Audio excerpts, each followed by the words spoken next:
to these Nazis, and I do not use that word lightly. These are people who worship Hitler, who wear swastikas on their shirt, right? And we are giving money to them. We are funding hatred and the murder of civilians and young teenage activists in Ukraine today. And it would not surprise you, perhaps, that among all this talk of corruption in other countries, that our Vice President, Joe Biden, his son, is on the board of Ukraine's gas company, right?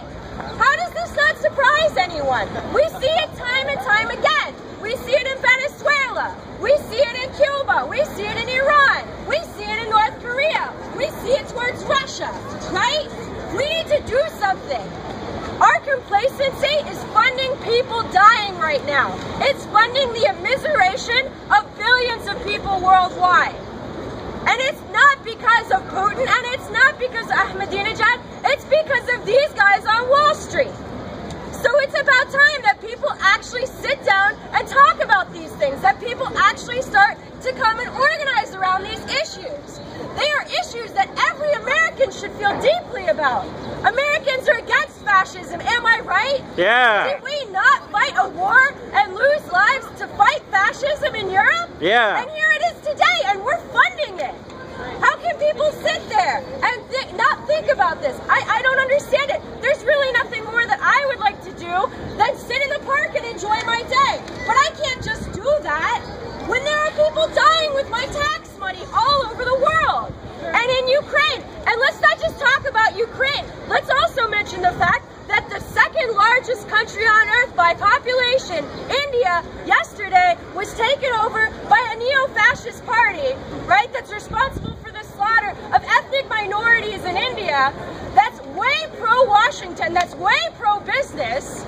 Let's talk about that. Let's talk about the fact that fascism is on the march in this planet, and it's funded by this government.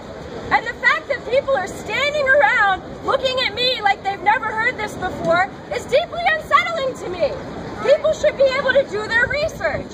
People should be able to learn what's going on with their tax money.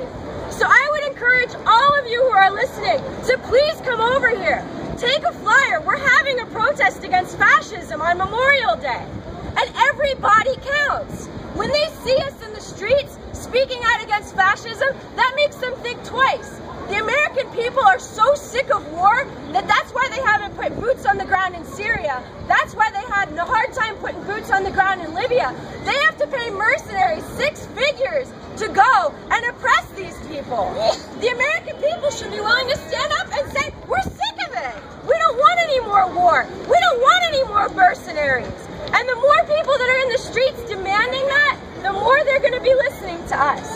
So I want everyone who's listening right now to come over here and pick up a flyer and read about what's actually going on in Ukraine. I want people to come over and sign up for a mailing list so they know what kind of actions we're taking against fascism. I want people to at least listen. Go home and talk about it. Go look it up on the internet. These are serious issues and they're happening so fast. I'm serious, you guys. It's so clear to people who are fighting for our basic rights in the 60s that things are going downhill. But people my age were raised in the 90s. They don't care about what's going on in the world. They don't know where Iraq is on a map. They need to get aware of what's going on before everyone here ends up living under fascism too. Thank you. Yeah.